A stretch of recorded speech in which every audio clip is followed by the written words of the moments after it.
नमस्कार, मैं doctor Kamaljeet Kaur Mehta, associate professor, department of home science, government girls college, Pipar city, Rajasthan. आज आपके साथ जिस विषय पर बातचीत करने जा रही हूँ, वो विषय है वस्त्र निर्माण का, यानी फैब्रिक कंस्ट्रक्शन का। इससे पहले हम बात कर चुके हैं रेशों के बारे में और सूत के बारे में, धागों के बारे में, विभिन्न प्रकार के धागों के बारे में। तो ये जो फैब्रिक कंस्ट्रक्शन है या वस्त्र निर्माण जो है ये इसमें थर्ड फेज़ कहलाता है या तीसरा चरण होता है। रेशे से सूत बनता है और सूत से वस्त्र बनते हैं। सूत से वस्त्र बनना जो है ये इसका इतिहास उतना ही पुराना है जितना कि मानव जाति का इतिहास है। अ, पेड़ों को, टहनियों को लचीली टहनियों को आपस में फँसते-बुनते देखते हुए और चिड़ियों को घोंसला बनाते हुए देखते हुए मानव को समझ में आने लगा कि जो है इस तरह से कुछ लचीली चीज़ों से कुछ ऐसी चीज़ें बनाई जा सकती हैं, जैसे चटाई और शुरू में उन्होंने इस तरह की चीज़ें बनाई जैसे चटाई बनाई जो ये है टोकरियाँ और जो है रस्सी वग़ैरह तो धीरे-धीरे जैसे-जैसे मानवता का विकास होने लगा तो समझ में आने लगा कि रेशों से, धागों से जो है वस्त्र को भी बनाया जा सकता है। तो जो वस्त्र है उसको बनाने के लिए इसमें 3 मेन जो है वो विधियों का प्रयोग किया जाता है। जिसमें सबसे पहले ये है कि कुछ वस्त्र जो है वो बिना रेशों के बनाए जाते हैं। कुछ वस्त्र जो है वो रेशों से सीधे ही जो है वो उनको कन्वर्ट किया जाता है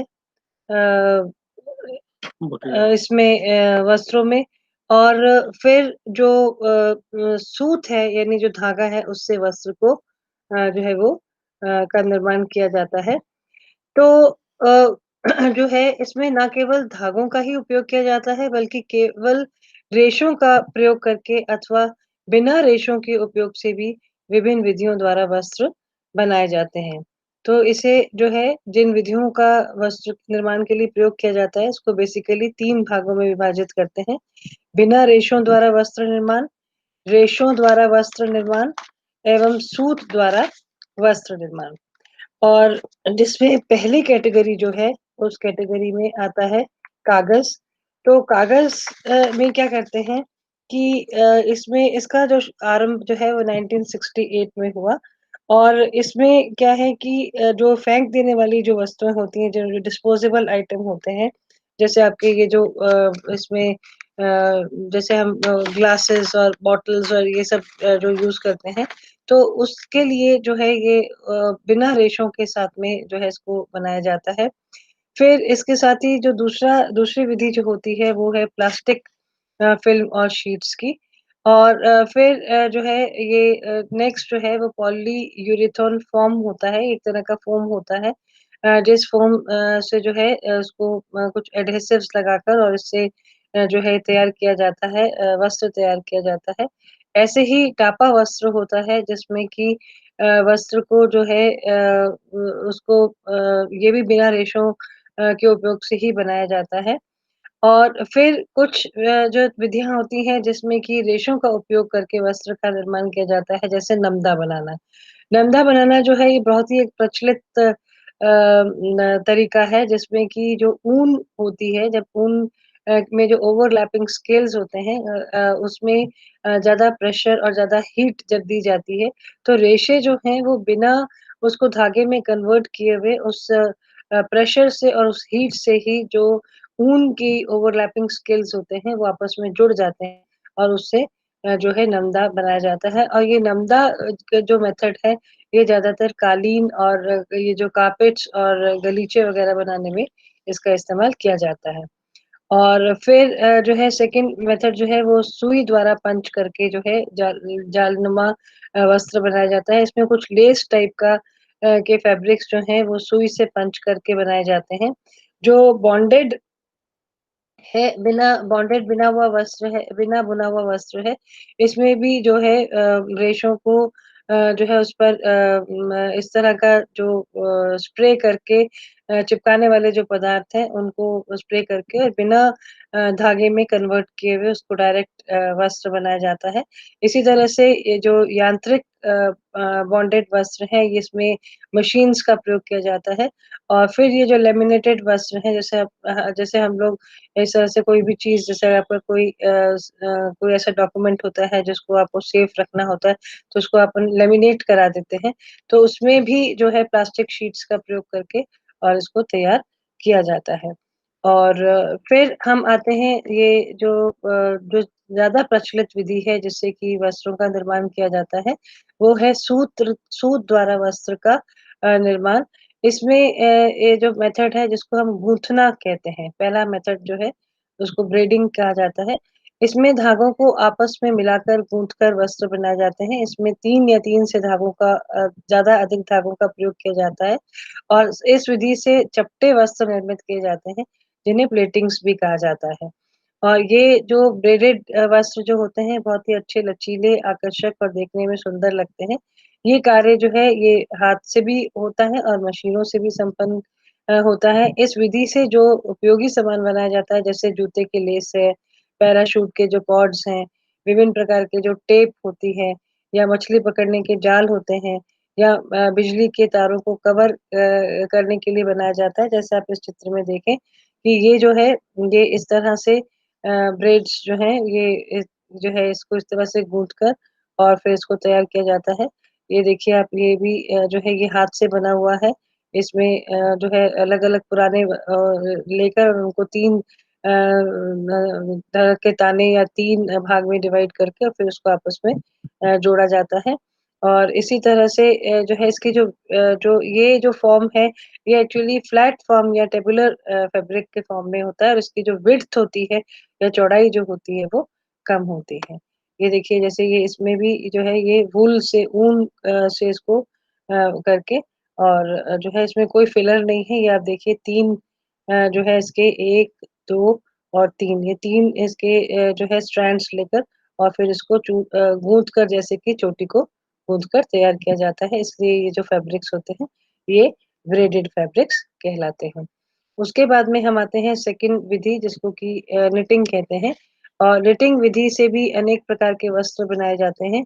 ये कला जो है ये सबसे अधिक प्रचलित कला है जिसका उपयोग घरों में गृहिणियाँ जो हैं वो हाथ से स्वेटर बनाना, मोजे बनाना, टोपी इत्यादि में करती हैं। निटिंग जो है ये सिर्फ़ हाथ से ही नहीं मशीन से भी की जाती है और चाहे ये इसमें हाथ से की जाए या मशीन से इस एक धागे का प्रयोग किया जाता है, जिसे सिलाइयों अथवा सुई की सहायता से सूत के फंदों को फँसाकर एक श्रृंखला बनाई जाती है।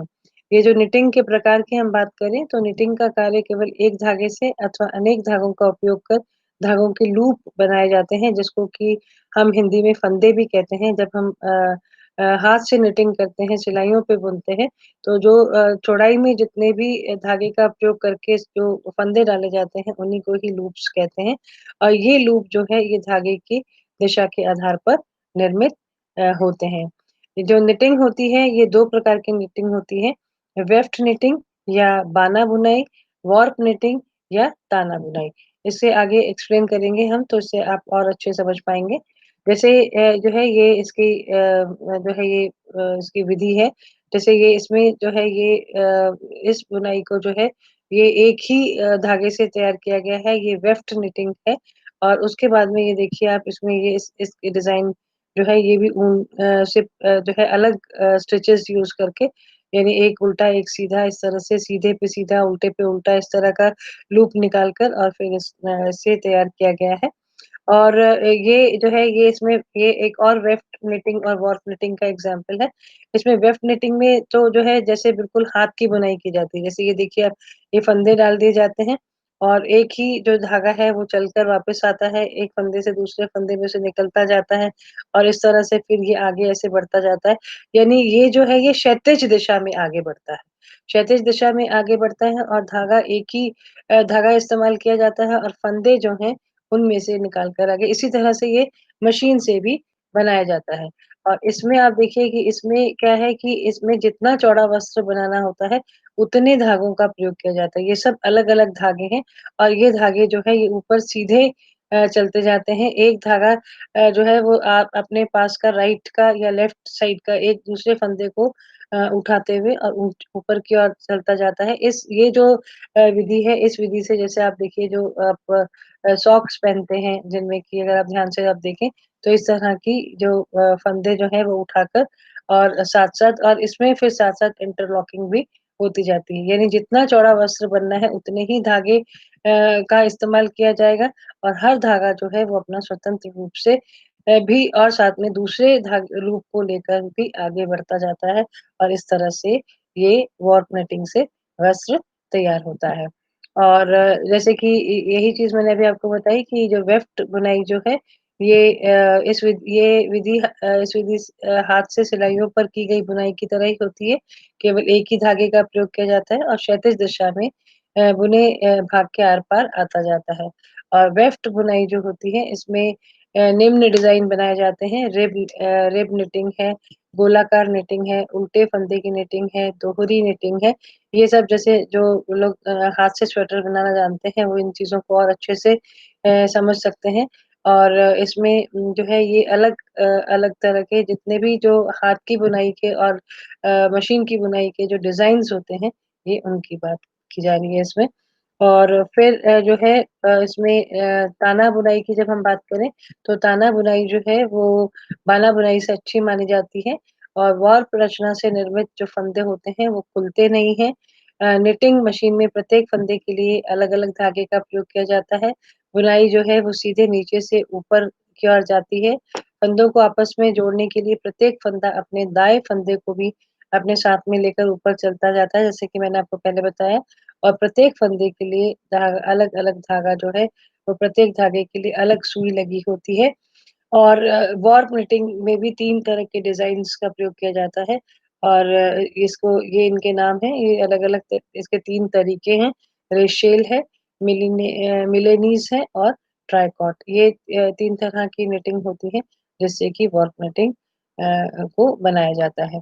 और जो है इसी तरह से इसमें आगे जो फैब्रिक कंस्ट्रक्शन का जो नेक्स्ट मेथड होता है, वो वीविंग होता है। लेकिन वीविंग की बात जो है हम अगले वीडियो में करेंगे क्योंकि वीविंग में हमें बहुत डिटेल में कितने तरह की वीव्स हैं और करघे के जो भाग हैं उनके बारे में हम बात करेंगे। तो जो है ये जो मेथड मैंने आपको जो बताया फैब्रिक कंस्ट्रक्शन के इस मेथड्स में ये जो मेथड्स हैं इनसे विभिन्न तरह की बहुत सारी वैरायटी के वस्त्र जो है वो मार्केट में आ गए हैं कि जिनका चुनाव करना भी मुश्किल होता है लेकिन इनकी बेसिक अगर आप जो है किस तरीके से बनाया गया अगर इसकी जानकारी आपको हो, तो आप इसको एक अच्छे उपभोक्ता की तरह से, अच्छे कस्टमर की तरह से आप मार्केट में इसको प्रॉपर तरीके से सेलेक्ट कर सकते हैं। धन्यवाद।